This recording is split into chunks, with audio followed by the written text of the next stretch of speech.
নমস্কার বন্ধুরা, আমার চ্যানেলে আপনাদের সকলকে স্বাগত জানাই। আজ আমি প্রেসার কুকারে মাটন কারি তৈরি করে নিয়ে দেখাবো। তার জন্য আমি এখানে জল ঝরিয়ে নেওয়া মাটন নিয়ে নিয়েছি 1 কিলো। এর মধ্যে দিয়ে দেব পরিমাণ মতো লবণ, প্রায় আমি এখানে 2 চামচ মতো ব্যবহার করেছি।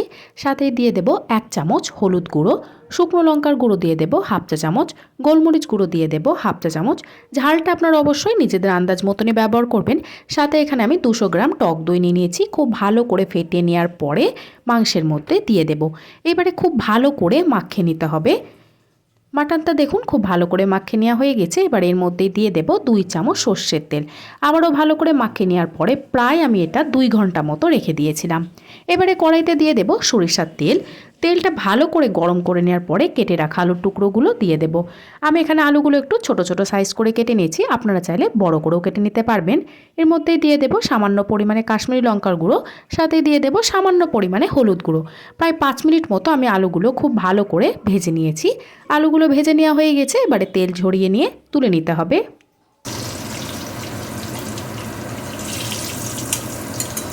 তেলের মধ্যে দিয়ে দেব গোটা গরম মশলা, তার মধ্যে দিয়ে দেব পেঁয়াজ কুচি। আমি এখানে প্রায় 6টা মিডিয়াম সাইজের পেঁয়াজ কুচি করে নিয়েছি। 5 মিনিট মতো নাড়াচাড়া করে নেব। পেঁয়াজটা অনেকটাই নরম হয়ে এসেছে। এবার এর মধ্যে দিয়ে দেব আদা, রসুন এবং কাঁচা লঙ্কা থেতো করে নেওয়া। আমি এখানে বাটা ব্যবহার করিনি, খুব ভালো করে থেতো করে নিয়েছি।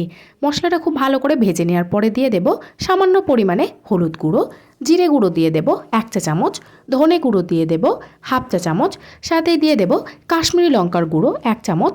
আবারও খুব ভালো করে সমস্ত কিছু একসাথে নাড়াচাড়া করে নিতে হবে। মশলাটা খুব ভালো করে কষিয়ে নেওয়া হয়ে গেছে। এবার এর মধ্যে দিয়ে দেব আমি সামান্য পরিমাণে জল। জলটা দিয়ে নিয়ে আরও 5 মিনিট মতো মশলাটা খুব ভালো করে কষিয়ে নিতে হবে। মশলা থেকে দেখুন কতটা তেল ছেড়ে এসেছে। এই মুহূর্তে আমি দিয়ে দেব ম্যারিনেট করে নেওয়া মাটনটা দিয়ে নেওয়ার পরে বাটির মধ্যে সামান্য পরিমাণে জল দিয়ে সেটাও দিয়ে দেব। মিডিয়াম টু হাই ফ্লেমে প্রায় 10 মিনিট মতো আমি নাড়াচাড়া করে নেব।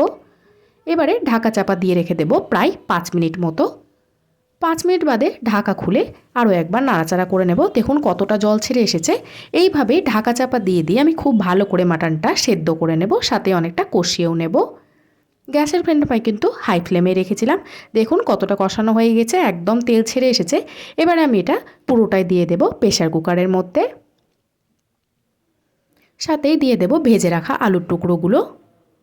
এবার আমি দিয়ে দেবো এখানে প্রায় 1/2 গ্লাস মতো জল। আপনারা জলটা অবশ্যই নিজেদের আন্দাজ মতন ব্যবহার করবেন, যেমন আপনারা ঝোল রাখতে পছন্দ করবেন। আরও একবার নাড়াচাড়া করে নেব। এবারে প্রেসার কুকারে মুখটা লাগিয়ে দিয়ে মিডিয়াম টু হাই ফ্লেমে 3টে সিটি দিয়ে নিয়ে গ্যাসের ফ্লেম অফ করে রেখে দিয়ে আরও 1/2 ঘন্টা মতো আমি এইভাবেই রেখে দেব। 1/2 ঘন্টা বাদে ঢাকা খুলে এবারে দেখে নেব। দেখুন কালারটা কত সুন্দর এসেছে। দিয়ে দেবো আমি এখানে সামান্য পরিমাণে গরম মশলা গুঁড়ো। আরও একবার নাড়াচাড়া করে নেব। তাহলে একদম তৈরি হয়ে যাবে প্রেসার কুকারে মাটন কারি। আপনারাও চাইলে খুব সহজে এইভাবেই তৈরি করে ফেলতে পারবেন।